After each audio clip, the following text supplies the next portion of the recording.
At the beginning of 2025, I actually set out to try and improve some of my sewing skills. I've known how to sew since I was a child, and I took a home ec style class in middle school and then I learned with my grandma. I was kind of thinking about all the things that I did over this past year, and at first I kind of felt like I didn't really do anything, but now that I've collected everything that I've made or mended this year, I don't know why I ever thought that I didn't do anything. I actually learned a lot of technical skills, did a lot of problem solving, and I know that none of this is perfect, and if any of you sew, there's probably a million different ways that I could have done it that would be so much better than how I did it, but I want to say that I'm really proud of myself. Without further ado, here's everything that I made or mended in 2025. Before we get started, let me introduce myself. My name is Not Maria, and welcome to my channel, or welcome back. I do a lot of crafting and at-home vlogging with a little bit of travel that I've been doing recently, but we're mostly just at home chillin', upgrading. So join if you like cozy content, hang out if you like crafting. So please like this video and subscribe. I'm trying to get up to 1,000 subscribers hopefully before the end of the year. Now that we got that introduction out of the way, let's actually get into the things that I've made this year. The first thing that I want to go over are the items that I made for the Valentine's Day crafting vlog. I set out with big intentions and I didn't quite get everything that I wanted to do done, and that's because crafting takes time and I really need to remind myself that. But I did make a couple of pieces that I'm really proud of, and I've never done anything like this, and let's just get into it. The first thing I'm going to show you is what I did to learn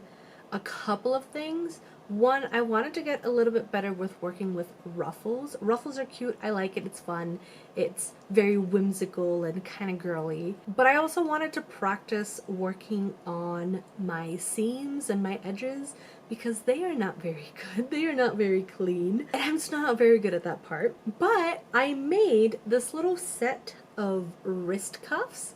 There's like this little pastel pink, like very soft baby blanket material. I made two of them, one for each hand, and so I've got this like thread from some sort of like blanket or bed sheet or pillowcase set. The fabric was some scrap fabric that my partner picked out from Joann's before it closed. R.I.P. Joann's. And so I made this like little channel, and I had to like figure out how to make the two wrist cuffs, plus also like a neck ruffle.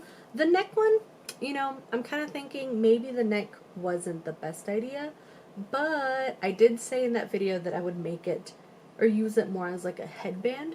It's kind of more for EGL anyways, but I also thought it would be really fun for things like Ren Fair. These items, very cute, very fun. And would I do this again? Probably, but not with this material. I do think that the next thing that I did was a lot more fun. In fact, I actually made a whole bag without a pattern. Like, I made a big old tote bag. I did quilting for the front. I added all of this ruffles on the side. I gathered them. I made a nice little edge. I did so good. I even, in some parts of this, I didn't get to do all of it because I honestly think I might just like rip it apart and add a lining to it, but I did add a blanket stitch in some of the areas. As a tote bag, this did not work, especially not with these straps. Just far too big. I tried using it for work, it didn't work out. But I do think it's a good towel bag. Like if we lived somewhere that was in the desert and I knew someone that had a pool, which I don't, I used this like canvas material on most of the bag that I got from Joann's. I wanted to make a bag, so I was like, okay, well, you know, this will be a fun little project to do for Valentine's Day. It'll be nice and cutesy. Valentine's Day is literally my favorite holiday of the year. I love the pink and red theming. I love, like, this will be nice and perfect. This had me so fucking stressed. This was so stressful. I had never done quilting. I don't think I did it right. I didn't look at any tutorials. In fact, the only reason why I knew how to make these pieces is because I literally drew it out. I saw a picture on TikTok and I was like, okay, so you need the front, the back, the sides, and the bottom part. Okay, I can do that.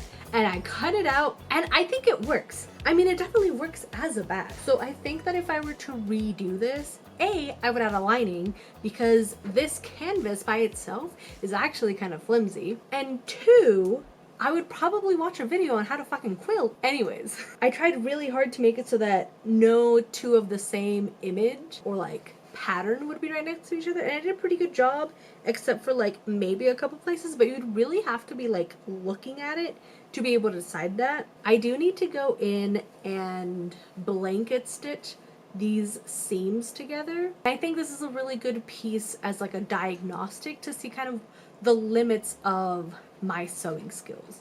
So I think this is a really good starting point. Oh my god, some of this is already starting to fall apart in the seams. We just need to get better from here. So then on top of everything else that I've already made and took a long time to make, I also made a bunch of stuff with the remnants. Again, our girl Joanne, may she rest in peace. They just had great fabrics when we went to do like this big haul that I did of stuff so I could have project things ready over the next few years. My partner picked up some other fabric, specifically this one, which is really nice. It's very see-through, very breathable, and I made him a bandana. I also made 2 matching hair ties or scrunchies, but I don't know where they are. So they're somewhere in the house. With the remnants from all of this, I also made scrunchies. I have like a bunch of hair ties, and I find that scrunchies are actually a lot easier and better to use for just hair than normal hair ties. Very happy of this one. And then Pride came around and I wanted to make a couple of shirts. Well, I'd gotten a couple of shirts from Spencer's a couple of years ago at this point, I guess. And I just wanted to fix them up a little bit so that they fit my body and kind of look kind of cool and different. I don't know. This part's normal. This part's kind of what the shirt looks like. But I just added a little bit of length in the back. You can't see that at all. I added a little bit of length in the back by adding some little strappy bits. Kind of fun, kind of cool. I like this design more. But I also did little side panels for this one.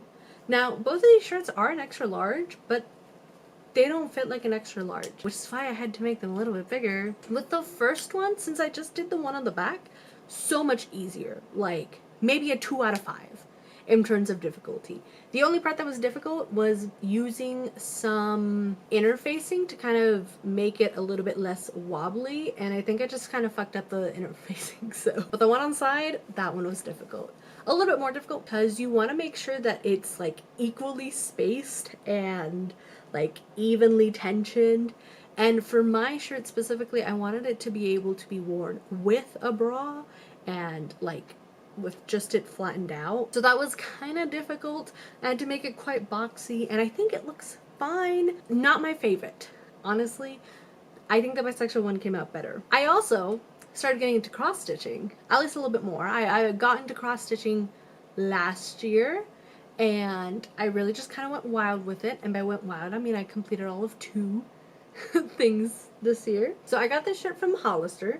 Super cute, right? Halter neck. I got paint on it when I was painting. I think it looks fine. I think it just needs like a couple more things around it to kind of blend it in. And then I had a planned concert with my friend Max. This is the vlog for that. And that was just a time.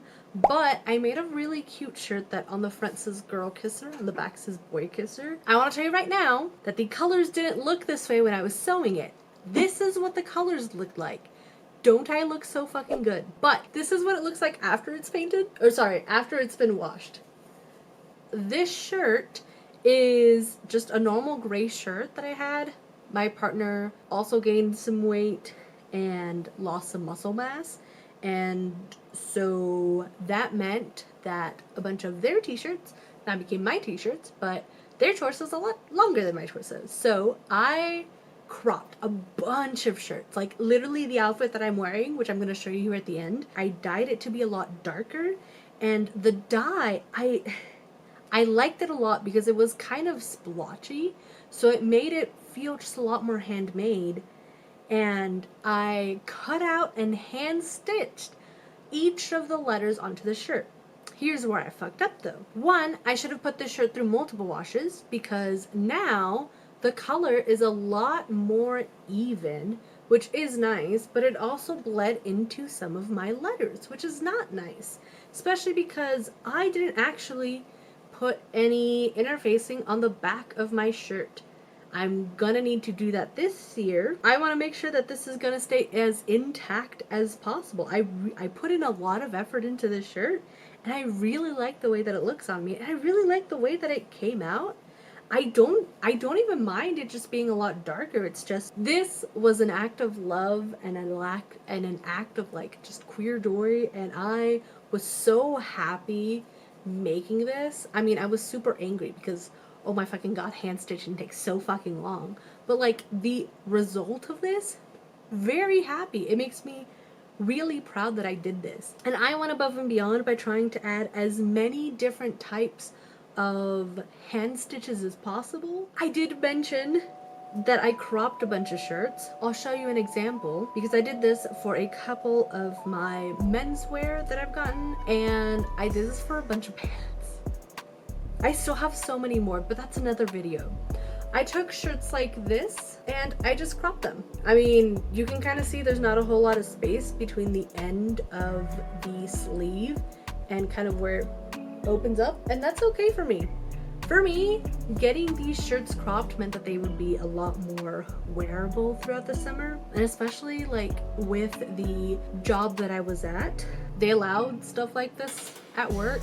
So it just made it really easy to have comfortable clothing that made me feel good in my body and that fit my proportions. Like I said, I cropped a bunch of shirts so that shirts like this one that normally would have gone down to like right here now come up at a pretty, I think this is a pretty cute spot on my body for them to fall on. Some of them I should have made them a little bit longer. Like this one tends to do this, which I don't mind. I think that's kind of cute.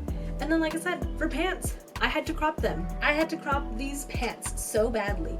They were so long and they were dragging, but after I cut them, now they're just right above my ankle, which means that whenever I go to wear boots, it is just that much more comfortable and I don't have to worry about stepping over my pants. Really easy fix. I don't like hemming, but I hemmed those pants and I hemmed like a pair of linen pants and 2 pairs of wool trousers. Like I have been oh my god, I even hemmed like a jumpsuit, like a tracksuit pants. I've had to do so much hemming. I think I'm getting better at it. I just really need to make sure that I get better at fixing the tension in my clothes so that it doesn't pucker. And then last but not least, I've had this thought of maybe just making little somethings, little jewelry or something to sell at markets or just to sell online. So I made a bunch of them just to kind of see, is this something that I would enjoy? Is this something that I find to be fun? I spent a little bit of time. You can tell this is right around Halloween. I think some came out better than others. Oh, I got all of this from Michael's, by the way. But check these out. So here are some other options. Let me know, would you buy these? Some of these are longer, like these Halloween ones. I'm not super into them, but that's because I have a short neck. I do like the little boo ones. I think that they're simple, but they're just kind of cute. Like they're just small. I like the candy corn ones too. Like I did candy corn beads in the same color. And I did have a little bit of fun trying to make some fun lettery ones. Halloween. I think this one just needs a little end piece. We'll see. But I think that could be a fun venture. Let me know if you would you buy any of these earrings? And then last but not least, I made one more item. This is to hold my pins, as you can see by all of my pins. I wanted somewhere cute and just somewhere to kind of display them and hold them up. I think I might redo this, but instead of like this, which I think is kind of cute, I think I might get like a frame from the thrift store and put the fabric in there. Some of these are from local artists, others are just from other programs around the area. This is already kind of heavy, but as I get more, I can always like add more space to them. So that's everything that I've made in 2025. I'm excited for what I'm going to be working on over 2026.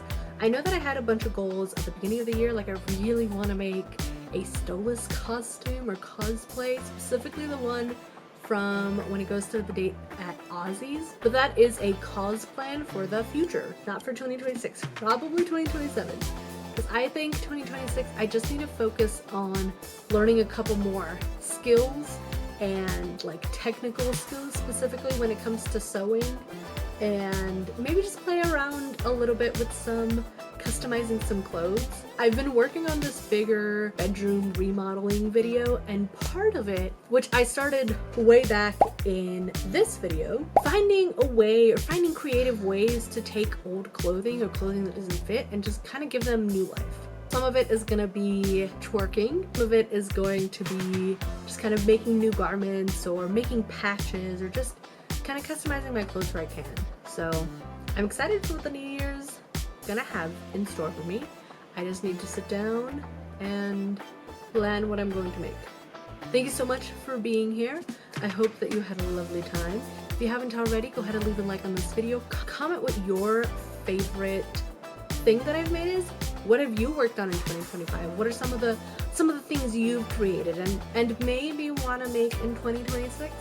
I think that'd be really fun. We could start a little convo, a little planning prep in the comment section. And Happy New Year! Welcome to 2026. Let's get crafty, I guess. See you all in the next one. Bye!